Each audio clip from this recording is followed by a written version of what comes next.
যশোরের মেয়ে হয়েও রাজশাহীর কালাই রুটির আমি চট করে প্রেমে পড়ে গেছি। এই রুটি যে খাইতে এত মজা, পোড়া বেগুনের ভর্তা দিয়ে, আসলেই যারা এখনো খান নাই তারা তো বুঝতে পারবেন না। আসসালামু আলাইকুম, সবাই কেমন আছেন? আলহামদুলিল্লাহ, আমিও ভালো আছি। কালাই রুটির মূল উপকরণ হচ্ছে মাসকলার ডাল। এখানে আমি 1 কাপ মতো মাসকলার ডাল নিয়েছি। ডালটাকে আগে থেকে ভালো করে ধুয়ে ব্লেন্ডারে ব্লেন্ড করে নিয়েছি। এখানে 1 কাপ চালের গুঁড়ো, 1 কাপ আটা আর মাসকলার ডালের গুঁড়োটা আমি দিয়ে নিলাম।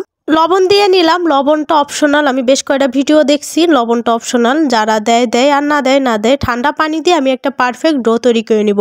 মাসকলার ডাল আপনারা যদি ব্লেন্ডার না থাকে শিলপাটায় বেটেও কিন্তু গুঁড়ো করে নিতে পারেন। ডোটা কিন্তু একদমই এরকম হবে। আমি জীবনের প্রথমবার খাইছি, আমার বাসার অনেকেরই খাওয়া হয়েছে, আমারই খাওয়া হয় নাই। তো ডোটা রেখে দিলাম। এরপর আমি বেগুন ভর্তা বানিয়ে নিয়েছি। লবণ, শুকনো মরিচ, পেঁয়াজ, ধনিয়া পাতা দিয়ে আমি বেগুন ভর্তাটা বানিয়ে নেব।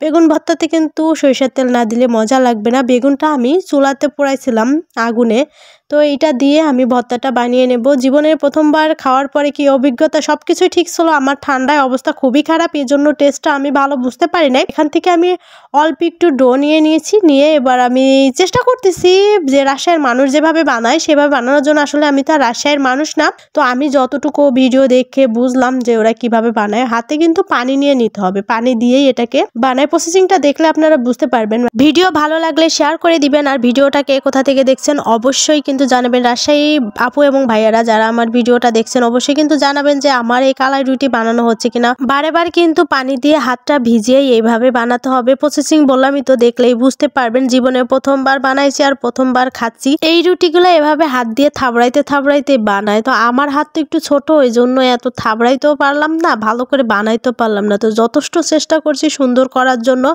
বাকিটা আপনারা জানাবেন, যারা আমার ভিউয়ার্স আছেন, আপনারা ভিডিও দেখছেন, অবশ্যই আপনারা জানাবেন।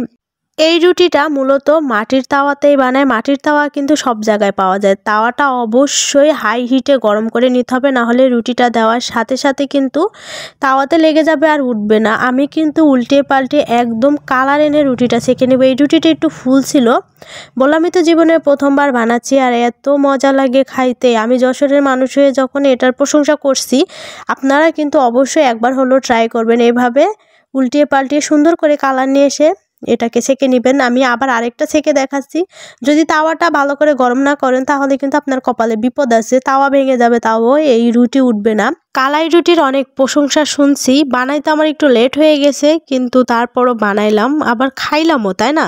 খাওয়ার শেষে তো রিভিউ দিতে হবে, না হলে আমার ভিউয়ার্সরা আবার কিভাবে বানাবে খাবে। তো আপনারাও বানায় খাইতে পারেন। মাশাল্লাহ, অনেক মজা ছিল। এটা যখন রাজশাহীর ঐতিহ্যবাহী খাবার, তাহলে তো এটা মজা হবেই। সবাই ভালো থাকবেন, আল্লাহ হাফেজ, বাই বাই।